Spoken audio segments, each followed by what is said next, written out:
अब हमारा नया टॉपिक क्या आता है, ये है पार्ट नंबर 12 यूनिट 2 का। ये लास्ट पार्ट है, ये पूरा यूनिट कंप्लीट हो जाएगी इसके बाद। इसमें क्या है, इफेक्ट ऑफ अंडर कूलिंग और सब कूलिंग। देखो, अभी पहले मैंने सुपर हीटिंग तो आपको पहले पढ़ा भी दिया था, मैंने एक डेरिवेशन भी कराया था। अब तक सुपर कूलिंग का या अंडर कूलिंग का मैंने डेरिवेशन नहीं किया है। सुपर कूलिंग अंडर कूलिंग क्या होती है, हम क्या करते हैं, रेफ्रिजरेंट को लिक्विड, यहाँ पे क्या है 3, देखो 3 डैश पे हमें क्या पता था, यहाँ पे क्या होता है 100% लिक्विड होती है। उस इसका मतलब सेचुरेशन जो टेम्परेचर होता है, उसका सेचुरेशन जो लिक्विड टेम्परेचर है उससे भी ज़्यादा उसको ठंडा कर देते हैं। देखो 3 कहाँ चला गया, 3 डैश पॉइंट कहाँ पे शिफ्ट होगा, 3 पे। इसका मतलब और कूलिंग रीजन में शिफ्ट हो गया है। ये देखो 3 डैश कहाँ पे शिफ्ट होगा, 3 पे।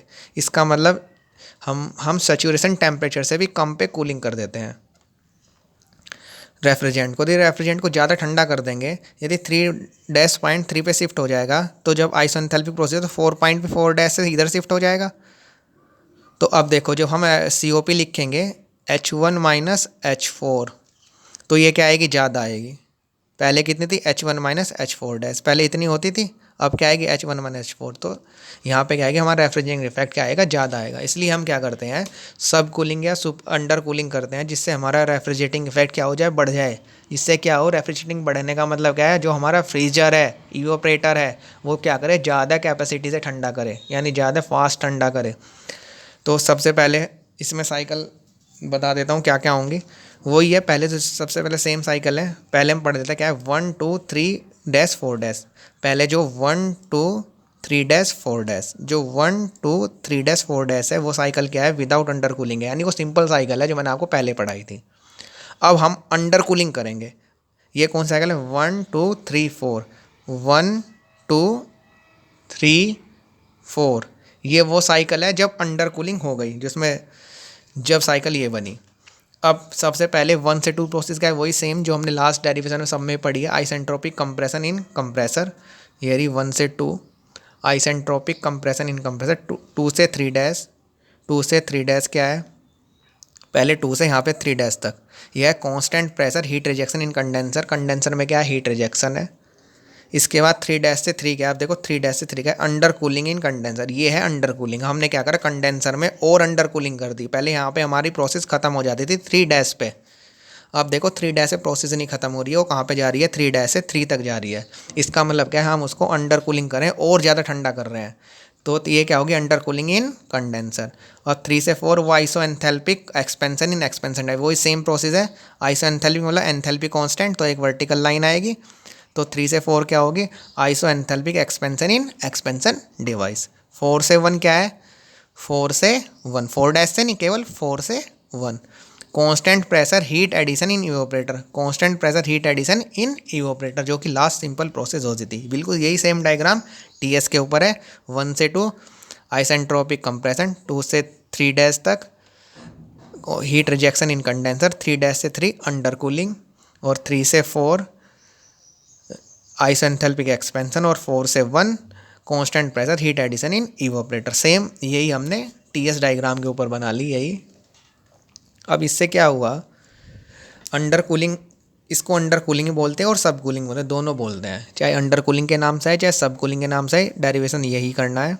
अब देखो, पहले हम क्या पढ़ते हैं, COP क्या होगी। सिंपल हम COP निकाल लेते हैं। जब हमारी प्रोसेस क्या है, हम पढ़ते हैं कि अंडर कूलिंग ही है और हमारी प्रोसेस क्या है, 1 2 3 4 है। तो COP क्या होगी, refrigerating effect upon work done होती है। रेफ्रिजरेटिंग इफेक्ट कितना है, H1 - H4, H1 - H4 लिख लिया। अब ये भूल जाओ इसमें जो कुछ लिखा हुआ है, बस जो मैं बोल रहा हूँ भी वो देखो, इसका अलावा कुछ मत देखिए इसमें। अपॉन वर्डन, वर्डन कितना है, H2 - H1 upon H2 - H1, तो COP आ जाएगी। अब हमें H1 की वैल्यू लिखनी है। H1 की वैल्यू कितने बराबर होगी, Hg1, क्योंकि H1 पॉइंट किस पे है आपको पता है, कितने सारे डेरिवेशन कर लिए हमने। वो सैचुरेटेड वेपर लाइन के ऊपर है, वो सैचुरेटेड वेपर लाइन के ऊपर जब भी पॉइंट होता है, उसमें डायरेक्ट उस पॉइंट की Hg की वैल्यू देख लेते हैं। H2 पॉइंट हम देखिए कहाँ पे है, H2 पॉइंट एक हमारा सुपर हीटेड रीजन में है।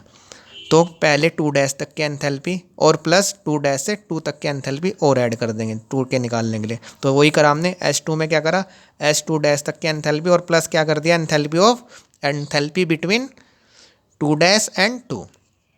तो 2 डैश पॉइंट हमें किस पे, देखो डायरेक्ट किसके ऊपर है हमारा, वो फिर सैचुरेटेड वेपर लाइन के ऊपर है। यदि सैचुरेटेड वेपर लाइन के ऊपर कोई पॉइंट होता है तो डायरेक्ट उस पॉइंट पे Hg की वैल्यू देख लेते हैं। तो H2 डैश जी प्लस इतनी एंथैल्पी और ऐड करेंगे, इतनी वो क्या होगी, Cp into del T, Cp into T2 minus T2 dash. तो ये किसकी वैल्यू हो जाएगी हमारी, यहाँ पे जो वैल्यू आ जाएगी हमारी H2 की आ जाएगी H4। हमें H4 की वैल्यू, H4 किसके बराबर होगा, H3 के बराबर होता है। अब देखो पहले क्या होता था, H3 पॉइंट इस लिक्विड लाइन के ऊपर ही होता था, जो सैचुरेटेड लिक्विड लाइन थी, जो कि H3 डैश है। अब जो H3 डैश है पहले वो पॉइंट होता था, तो डायरेक्ट हम HF की वैल्यू देख लेते थे इस पॉइंट पे। पर इस बार जो 3 पॉइंट है वो लिक्विड लाइन के ऊपर ना होके और कूलिंग रीजन में है, यानी और ठंडा रीजन में है। तो क्या करें, देखो यहाँ पे जैसे लिखा हुआ है H3 की वैल्यू कैसे निकाल ले, HF3 यानी यहाँ तक की एंथैल्पी, हमें पता है इस पर एंथैल्पी कौन सी होगी, लिक्विड की होगी, क्योंकि ये लिक्विड लाइन के ऊपर है, सैचुरेटेड लिक्विड लाइन के ऊपर, यानी HF3 डैश। तो HF3 डैश से क्या घटा दें, इसका मतलब इसका टेम्परेचर 3 का तो 3 डैश से कम ही होगा, 3 का टेम्परेचर 3 डैश से कम होगा। ये देखिए यहाँ पे साफ सो भी हो रहा है कि temperature of 3 is less than temperature of 3 dash. तो इसका मतलब हमें क्या करना होगा, 3 डैश से घटाना पड़ेगा, सब्सट्रैक्ट करना पड़ेगा। तो HF3 डैश से हमने क्या करा, HF3 डैश से हमने क्या सब्सट्रैक्ट कर दिया, इतना टेम्परेचर डिफरेंस सब्सट्रैक्ट, यानी Cp इंटू इतनी हीट सब्सट्रैक्ट कर दी, Cp into del T, Cp into T3 dash minus T3, T3 dash minus T3। हमें यहाँ तक की एंथैल्पी पता थी, क्योंकि इस पॉइंट की तो हम डायरेक्ट एंथैल्पी देख सकते हैं, क्योंकि ये सैचुरेटेड लिक्विड लाइन के ऊपर है। ये जो अब इस बार पॉइंट 3 डैश है, तो हमें एंथैल्पी किसकी निकालनी है, H3 की निकालनी है, केवल 3 पॉइंट की निकालनी है। तो हमने क्या करा, HF3 डैश यहाँ तक की एंथैल्पी, ठीक है, इस पॉइंट तक की 3 डैश तक की एंथैल्पी हमने डायरेक्ट लिख ली चार्ट से, जो कि HF3 डैश के बराबर होगी। अब क्या करा, इसका टेम्परेचर क्या होगा, 3 का टेम्परेचर, जो 3 टेम्परेचर पॉइंट नंबर 3 है उसका टेम्परेचर 3 डैश से कम होगा। तो कम आएगा जब इस क्वांटिटी से हम कुछ घटा दें, सब्सट्रैक्ट कर दें। देखो यहाँ पे देखो 3 क्या है, टेम्परेचर कम है 3 डैश से। तो हमें क्या करना पड़ेगा, जैसे ऊपर हमने देखो यहाँ पे H2 में हमने ऐड किया था, क्योंकि यहाँ पे क्या होता है, टेम्परेचर बढ़ता था एंथैल्पी 2 पॉइंट पे, तो पर इससे इधर क्या, इधर तो घटता है। तो इसलिए हमें क्या करना पड़ेगा, यहाँ पे सब्सट्रैक्ट करना पड़ेगा, माइनस कितना सब्सट्रैक्ट करना पड़ेगा, इतना डिग्री ऑफ सुपर हीट या डिग्री ऑफ सब कूलिंग, इतना टेम्परेचर डिफरेंस, यानी T3 dash minus T3, T3 dash minus T3। तो जब हम ये सब वैल्यू यहाँ पे रख देंगे तो हमारी COP आ जाएगी किसके लिए, अंडर कूलिंग या सब कूलिंग के लिए। अब हमारा क्वेश्चन ये है इस बार कि इसका इफ़ेक्ट क्या पड़ेगा। यहाँ तक तो सिंपल क्या हो गया, यदि हम आपके लिए डेरिवेशन करने को लाए कि इफ़ेक्ट ऑफ अंडर कूलिंग का डेरिवेशन करिए, तो आप क्या करेंगे, सारी प्रोसेस लिखेंगे, दोनों TSPV डायग्राम बनाएंगे, और जो लेआउट डायग्राम मैंने बताया था आप वो डायग्राम बनाएंगे, जो कि पिछले डेरिवेशनों में मैंने करा रखा है,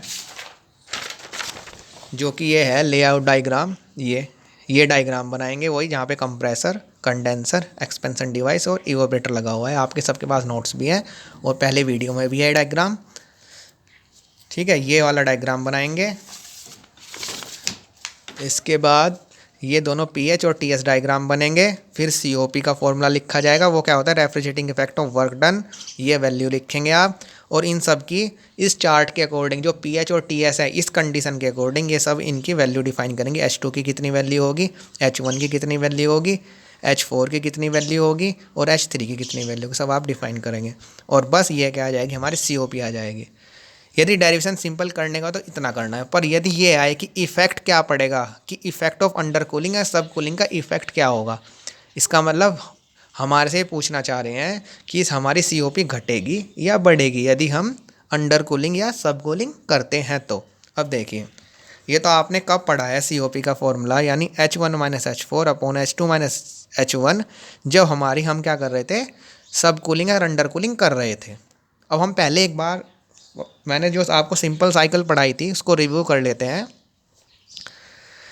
जब मैंने सिंपल साइकिल पढ़ाई थी, इसका मतलब ये कह सकते हैं जब अंडर कूलिंग और सब कूलिंग नहीं था, इसका मतलब ये वाली cycle 1 2 3 dash 4 dash cycle without under cooling, यानी जब अंडर कूलिंग नहीं थी, जब हम COP निकाल के देख लेते हैं जब हमारी COP कितनी आई थी। और अब जब हम अंडर कूलिंग हो गई है, यानी 1 2 3 4 हो गई है जब साइकिल, तब हमारी अंडर कूलिंग कितनी आई है, वो COP कितनी आई है। जितना दोनों के COP में डिफरेंस होगा उससे हमें क्या पता चल जाएगा कि हमारी फाइनली COP घटी है या COP बढ़ी है इस इफ़ेक्ट के कारण। तो अब हम ये तो हमने किसके निकाला, जो अभी मैंने अब तक बताया आपको, हमने जब अंडर कूलिंग कर रहे हैं यानी 1 2 3 डैश 4 डैश, जब साइकिल क्या है वो सॉरी जब हम अंडर कूलिंग कर रहे हैं, जब साइकिल हमारी है 1 2 3 4, देखो 1 2 3 4, जिस पे मैं सर्कल कर रहा हूँ ये पॉइंट है वो साइकिल। जो अब तक हमने पढ़ी है, जो मैं इस डेरिवेशन में पढ़ाई वो क्या है 1 2 3 4, वो साइकिल क्या है 1 2 3 4 cycle with under cooling. Under cooling के लिए COP ये आ गई। अब हम पुराना रिवाइज करते हैं और पीछे चलते हैं, जब अंडर कूलिंग नहीं होती थी, जब प्रोसेस क्या होती थी, जब प्रोसेस क्या होती थी 1 2 3 डैश एंड 4 डैश ये होती थी। तब जब क्या होती थी 1 2 3 डैश एंड 4 डैश, देखो ये होती, इसको हटा लो बस, ये होती थी क्या होती थी 1 2 3 dash and 4 dash, 1 2 3 dash and 4 dash, क्या है साइकिल विदाउट अंडर कूलिंग, यानी बिना अंडर कूलिंग के साइकिल है ये। तो उसके लिए COP क्या होगी, पहले हमने COP क्या पढ़ी थी, ये पढ़ी देखिए H1 minus H4 dash, refrigerating effect कहता है H1 minus H4 dash upon हमारा COP कितनी होती थी H2 माइनस H1। COP तो इस बार भी H2 माइनस H1 ही होगी, क्योंकि कोई चेंज ही नहीं आया। H2 माइनस वो कंप्रेसर वर्क कितना होता था H2 माइनस H1, ये तो अभी भी उतना ही होगा क्योंकि कोई चेंज ही नहीं आया, वही है सेम पॉइंट, 1 और 2 तो सेम ही है, बस 3 और 4 पॉइंट बदले हैं। तो H1 माइनस H4 और वर्क डन कितना है H2 माइनस H1, ये आगे COP। ये पहली COP है पुरानी, जब हमारी साइकिल क्या थी विदाउट अंडर कूलिंग थी, जब अंडर कूलिंग नहीं पड़ रहे थे, मतलब ये रेड हैचिंग हो रहा है, इसको आप छुपा लीजिए। अब देखिए 1 2 3 डैश 4 डैश, जब साइकिल में हमारी COP क्या आएगी, ये आएगी, ये क्या आएगी H1 minus H4 dash upon H2 minus H1। जब हम अंडर कूलिंग पढ़ेंगे, जो हमारी COP कितनी आई वो हमने अभी लास्ट डेरिवेशन में पढ़ी है H1 minus H4 H2 minus H1। अब देखें नीचे वाला जो है, जो हमारा डेनोमिनेटर है वर्क डन है, मतलब वो यहाँ भी बराबर है पुरानी COP में भी और नई COP में भी बराबर है। अब ऊपर वाला देखते हैं, न्यूमरेटर है जो, उसमें देखिए H1 minus H4 H1 minus H4, ये H1 माइनस H4 ये वाला, ये लास्ट पॉइंट जो सर्कल है ये, और ये सर्किल वाला पॉइंट है ना H1 minus H4 H1 minus H4। इसके ऊपर में क्या है पुरानी COP में H1 minus H4 dash, H1 minus H4 dash, H1 minus H4 dash, के नीचे ये लाइन हो रही है यानी ये 4 डैश। तो अब देखिए H1 माइनस H4 डैश की लेंथ क्या है, कम है, और H1 माइनस H4 की लेंथ क्या है, ज़्यादा है। इसका मतलब ये क्वांटिटी क्या है हमारी ज़्यादा है, और ये क्वांटिटी हमारी क्या है इस बार कम है। तो जब इसमें ऊपर नीचे तो दोनों में सेम है quantity H2 minus H1 H2 minus H1, इसमें क्वांटिटी ऊपर में कम है और इसमें क्वांटिटी ऊपर में क्या है ज़्यादा है। तो इंक्रीज, अब इसको हम पढ़ेंगे कि इंक्रीज हुई क्वांटिटी, इसका मतलब ये क्वांटिटी क्या होगी, इससे ये क्वांटिटी बढ़ गई। तो इसके नीचे में तो कोई इफेक्ट नहीं आता दोनों में, पुरानी COP में भी और नई में भी। अब देखिए पुरानी COP में क्या आता है ऊपर क्वांटिटी कम रहती है, और नई COP में क्या है ऊपर क्वांटिटी ज़्यादा रहती है। जो ऊपर ज़्यादा रहेगा, जिसमें आपको मैथमेटिक्स के अकॉर्डिंग पता है, तो वो क्या रहेगी उसकी क्वांटिटी क्या होगी, उसकी न्यूमेरिकल वैल्यू उतनी ही ज़्यादा आएगी। इसका मतलब ये COP क्या होगी, ये वाली जो नई COP हमने निकाली है किसके केस में, अंडर कूलिंग के केस में ये ज़्यादा होगी। हमने जो पुरानी COP निकाली है जब अंडर कूलिंग नहीं पढ़ी थी, नहीं जानते थे, जब COP है, और ये क्या आएगी हमारी कम आएगी।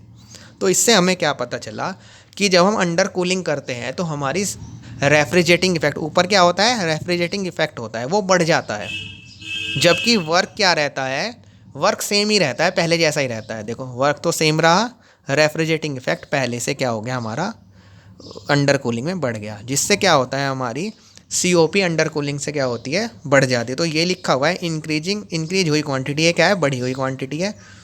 नीचे क्वांटिटी में कोई इंक्रीज नहीं हुआ है, नीचे वाली क्वांटिटी में कोई इंक्रीज नहीं हुआ है, जिससे क्या होगा COP में इंक्रीज हो जाएगा, क्योंकि ऊपर ज़्यादा है और नीचे कुछ चेंज नहीं आया है पहले से। किससे कंपेयर करें, पहले COP से, पहले COP में नीचे तो सेम है, ऊपर में देखिए ये क्वांटिटी ज़्यादा है इस क्वांटिटी से, जब ये क्वांटिटी इस क्वांटिटी से ज़्यादा है तो CO पे सिंपल सी बात है कि ये वाली COP क्या होगी, ज़्यादा होगी, जब हमने क्या किया है, अंडर कूलिंग किया है। इसलिए अंडर कूलिंग से क्या होता है, by under cooling COP is increase because refrigerating effect is increase, जिससे क्या होगा, हमारी COP बढ़ जाएगी। और ये क्यों बढ़ेगी, क्योंकि हमारी ऊपर वाली क्वांटिटी बढ़ी है, और ऊपर वाली क्वांटिटी को हम क्या बोलते हैं, रेफ्रिजरेटिंग इफेक्ट। इसका मतलब हमारा रेफ्रिजरेटिंग इफेक्ट बढ़ने के कारण COP बढ़ी है।